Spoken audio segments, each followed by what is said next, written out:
السلام علیکم ناظرین۔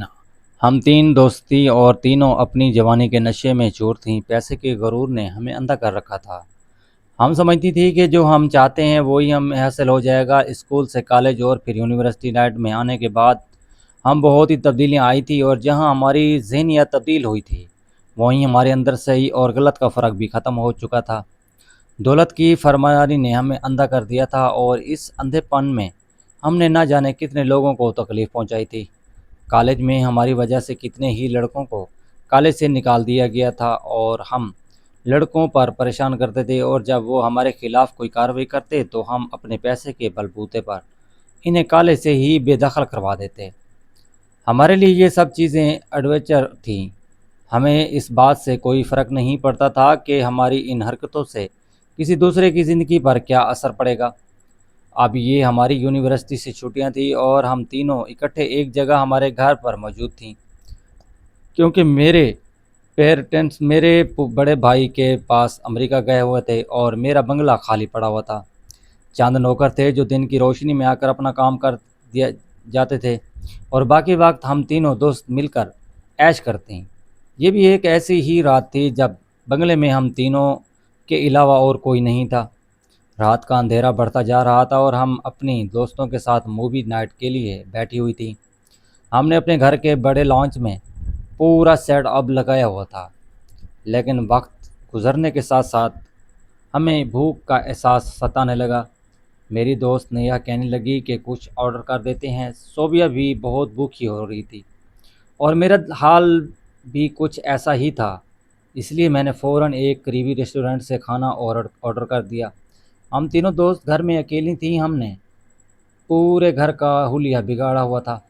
ہم نہ صرف امیر تھیں بلکہ اپنے باپ کی جائیدادوں پر عیش کرنے والی بگڑی ہوئی امیر زادیاں تھیں۔ ہمارے پاس پیسے کی کوئی کمی نہیں تھی، اور اس وجہ سے ہم جو چاہتی تھیں وہ منٹوں میں کر لیتی تھیں۔ آج کی رات بھی کچھ ایسا ہی تھا، جہاں ہم تینوں مل کر خوب مستیاں کر رہی تھیں، اور ہمیں روکنے ٹوکنے والا کوئی نہیں تھا، کیونکہ میری امی ابو ایک شادی میں شرکت کے لیے دوسرے شہر گئے ہوئے تھے، اور گھر کے سب نوکر چاکر بھی اپنے اپنے کوارٹرز میں جا چکے تھے۔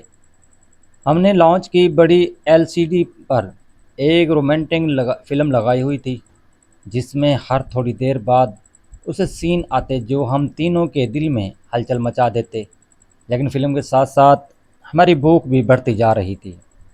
نیہا بار بار کچن کے چکر لگا رہی تھی، پر اسے وہاں کوئی ایسی چیز نہیں مل رہی تھی جو اس وقت ہمارے کام آ سکتی، کیونکہ ہم سب کا دل کچھ چٹپٹا لذیذ کھانے کو کر رہا تھا۔ صوبیہ صوفے پر لیٹی ہوئی تھی، اور اس نے اپنے پیٹ پر ہاتھ رکھا ہوا تھا۔ وہ کہنے لگیں کہ اگر جلدی کھانا نہ آیا تو میں بھوک سے مر جاؤں گی۔ تم نے جو کھانا آرڈر کیا ہے اس کا اسٹیمیٹ کیا ہے؟ وہ کتنی دیر میں پہنچے گا؟ میں نے اپنا موبائل اٹھایا اور ڈیلیوری ایپ پر چیک کیا تو وہاں لکھا آ رہا تھا کہ راؤنڈر کھانا لے کر نکل چکا ہے، اور وہ اگلے 10 منٹ میں ہمارے گھر پہنچ جائے گا۔ یہ سن کر نیہا اور صوبیہ کے چہروں پر رونق آ گئی، اور وہ دونوں خوشی سے اچھل پڑیں۔ ہم تینوں نے لانچ کا جو حال کیا ہوا تھا وہ دیکھنے والا تھا۔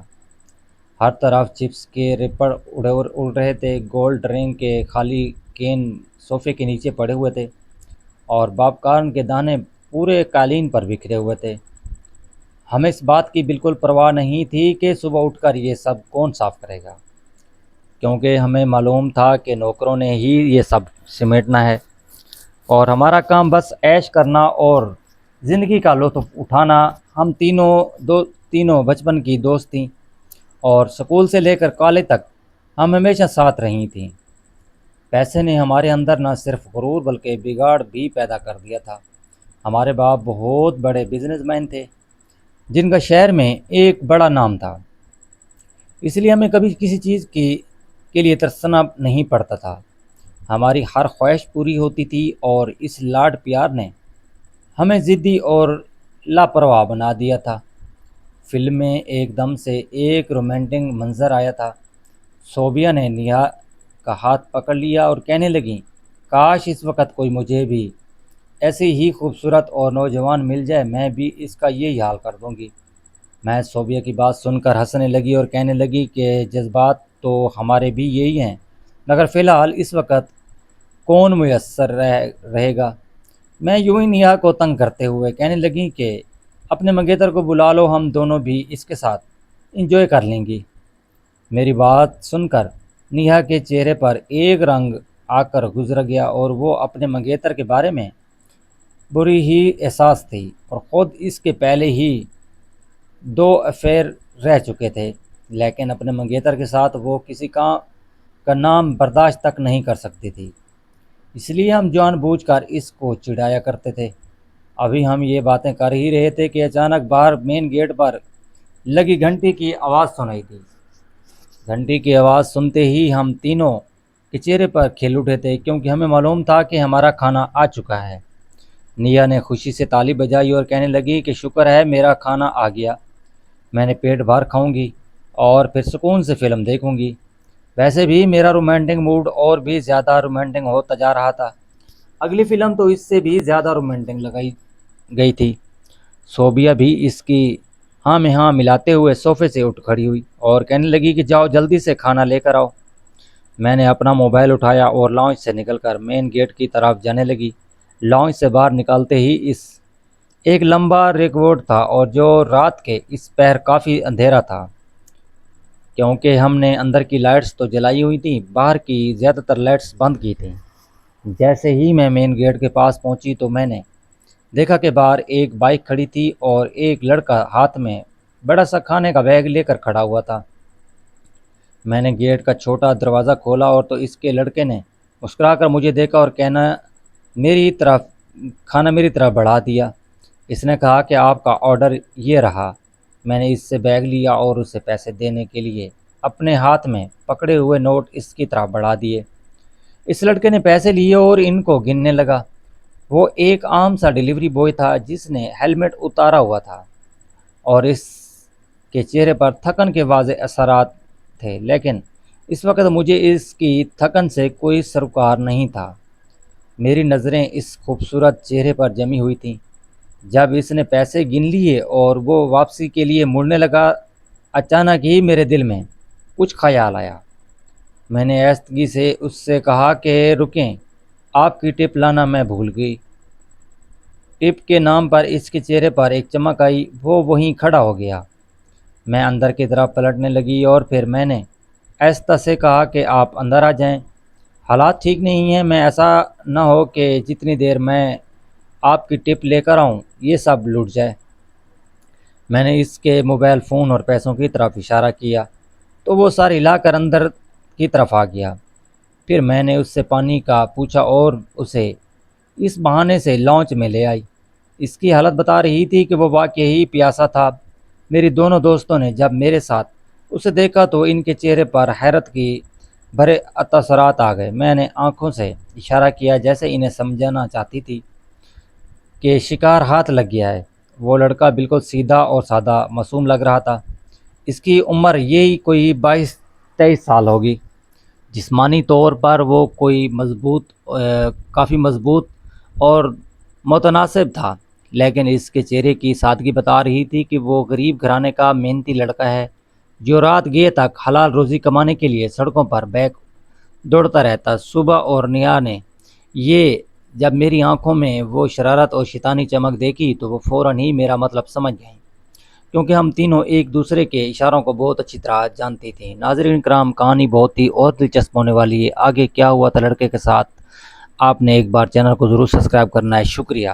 صوبیہ جو ابھی تھوڑی دیر پہلے ایک نوجوان مرد کے خواب دیکھ رہی تھی، اس کی نظر تو اس لڑکے کے چہرے پر جم ہی گئی۔ اس نے اپنے ہونٹوں پر زبان پھیری اور صوفے پر سیدھی ہو کر بیٹھ گئی۔ نیہا نے جلدی سے اپنے چہرے کے تاثرات کو چھپایا اور ایک مصنوعی مسکراہٹ اپنے چہرے پر سجا لی۔ میں اس لڑکے کو لانچ کے بیچ میں کھڑا کیا اور کچن کی طرف جاتے ہوئے کہا کہ تم یہیں کھڑے رہو، میں تمہارے لیے ٹھنڈا پانی اور تمہاری ٹپ لے کر آتی ہوں۔ وہ لڑکا لانچ کی شان و شوکت دیکھ کر ویسے ہی حیران رہ گیا تھا۔ وہ جو چور چور نظروں سے اس بڑے اور قیمتی سامان سے سجائے گئے کمرے کو دیکھ رہا تھا، جہاں مہنگے صوفے اور بڑی اسکرین لگی ہوئی تھیں اور فرش پر یہ ہمارا پھیلا ہوا کچرا بھی موجود تھا۔ میں کچن میں آئی اور فریج سے پانی کی بوتل نکال کر، لیکن پانی گلاس میں ڈالتے وقت میرے ذہن میں ایک انتہائی خوفناک شرارت آئیڈیا آیا۔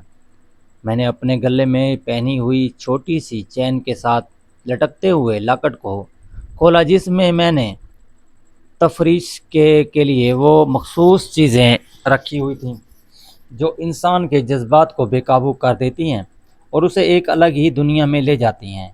یہ مخصوص چیز ہم نے کچھ دن پہلے ایک ہائی کلاس پارٹی سے حاصل کی تھی، اور ہم ہمیشہ سوچتی تھیں کہ اس کا اثر کسی پر کیسے ہوتا ہے۔ میں نے وہ چیز نکالی اور اسے پانی کے گلاس میں ڈال کر اچھی طرح چمچ سے ہلا دیا۔ وہ پانی میں پوری طرح حل ہو گئی اور پانی کا رنگ بالکل عام پانی جیسا ہی رہا۔ میں گلاس ہاتھ میں پکڑ کر واپس لانچ میں آئی۔ میں نے دیکھا کہ نیا اور صوبیہ اس لڑکے سے اس کا کام پوچھ رہی تھیں۔ وہ لڑکا نظریں جھکائے بہت تمیز سے جواب دے رہا تھا۔ اس نے بتایا کہ اس کا نام زاہد ہے اور وہ اپنی بیمار ماں کے علاج اور کالج کی فیس کے لیے یہ پارٹ ٹائم جاب کرتا ہے۔ اس کی یہ بے بسی سن کر ہمیں اس پر ترس آنے لگا، بجائے زیادہ مزہ آ رہا تھا، کیونکہ ہم تو اپنی بوریت ختم کرنے کے لیے کوئی بڑا ڈرامہ کرنا چاہتی تھیں۔ میں نے آگے بڑھ کر پانی کا گلاس اس کی طرف بڑھایا اور کہا کہ لو زاہد، پہلے پانی پی لو، تم کافی تھک گئے ہو۔ زاہد نے منمونیت بھری نظروں سے میری طرف دیکھا اور کہا کہ آپ کا شکر ہے باجی، مجھے واقعی ہی بہت پیاس لگی ہوئی تھی۔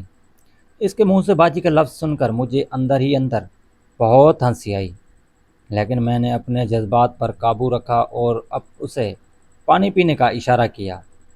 زاہد نے گلاس اٹھایا اور ایک ہی سانس میں وہ پورا پانی پی گیا، کیونکہ وہ سچ مچ بہت ہی پیاسا تھا۔ پانی پینے کے بعد میں نے گلاس میز پر رکھا اور اپنی جیب سے رومال نکال کر اپنا منہ صاف کرنے لگا۔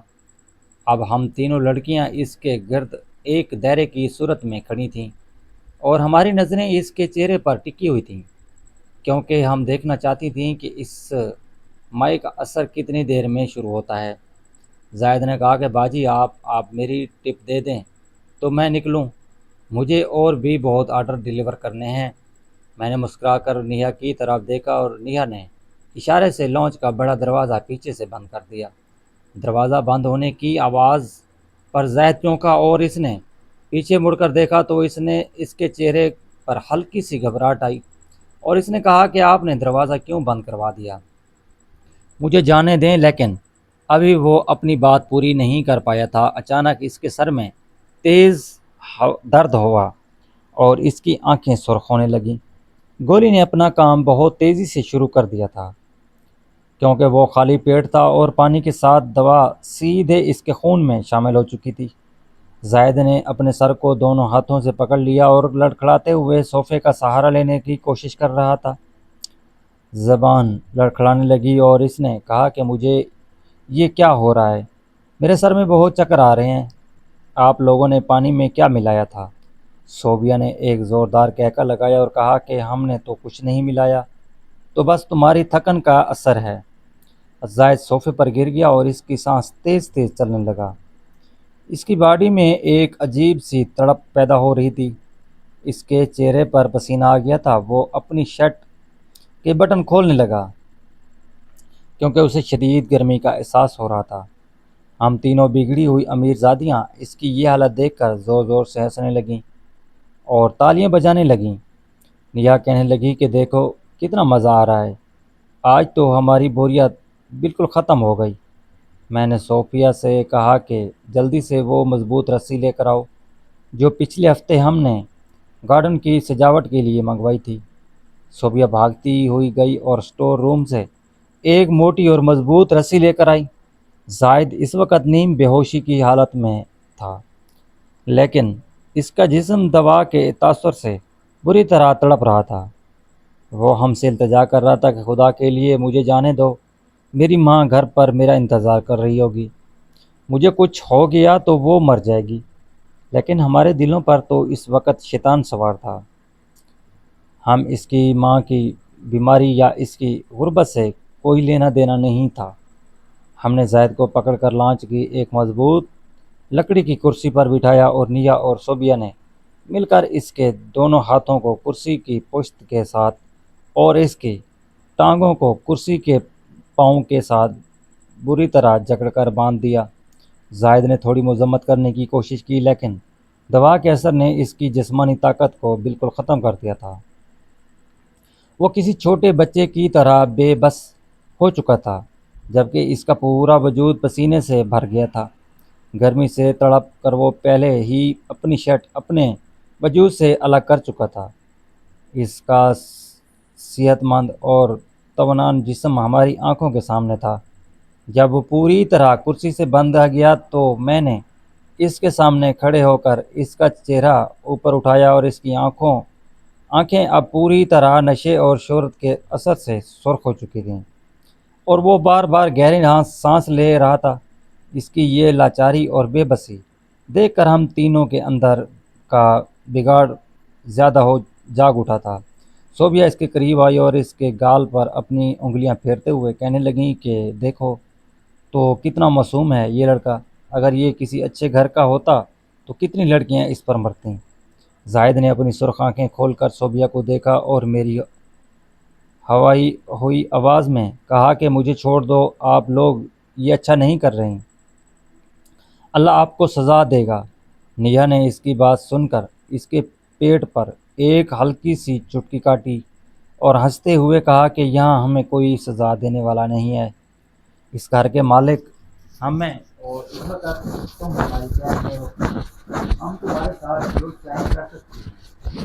زاہد کے جسم پر دوا کا اثر اب اپنے عروج پر پہنچ رہا تھا۔ وہ بار بار اپنے جسم کو جھٹک دے رہا تھا، کیونکہ وہ ماہر انسان کے اندر کے تمام جذبات اور مردانہ طاقت کو ایک دم سے پیدا کر دیتی ہے، اور جب انسان بندھا ہوا ہو تو وہ تکلیف اور تڑپ مزید بڑھ جاتی ہے۔ زاہد کا پورا جسم مزید پسینے سے شربور ہو چکا تھا اور اس کی کسراتی باڈی پر پسینے کے قطرے چمک رہے تھے۔ ہم تینوں اس کے گرد چکر لگا رہی تھیں اور مختلف طریقوں سے اسے چھیڑ چھاڑ کر رہی تھیں۔ کبھی نیا اس کے بالوں میں اپنی انگلیاں پھیرتیں تو کبھی صوبیہ اس کے کان کے پاس جا کر آہستہ سے کچھ کہتی، جس سے وہ زیادہ تڑپ اٹھتا۔ میں نے اس کے سامنے بیٹھ کر اپنی شرٹ کے بٹن بھی کھول دیے اور اس کے سینے پر ہاتھ رکھتے ہوئے کہا کہ کیوں زاہد، اب کیسا لگ رہا ہے؟ ہماری ٹپ تمہیں پسند آئی یا نہیں؟ زاہد اپنے ہونٹ چبا رہا تھا اور اس کی آنکھوں سے اب بے بسی کے آنسو نکل کر اس کے گالوں پر بہنے لگے تھے۔ وہ بار بار اپنے سر کو دائیں بائیں ہلا رہا تھا اور اس کے منہ سے ہلکی سی سسکیں نکل رہی تھیں۔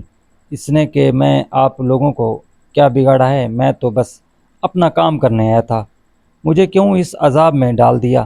زاہد نے اپنی نشیلی اور آنکھوں سے بہتے ہوئے آنسوں کو روکنے کا ناکام کوشش کی اور تڑپ کر بولا۔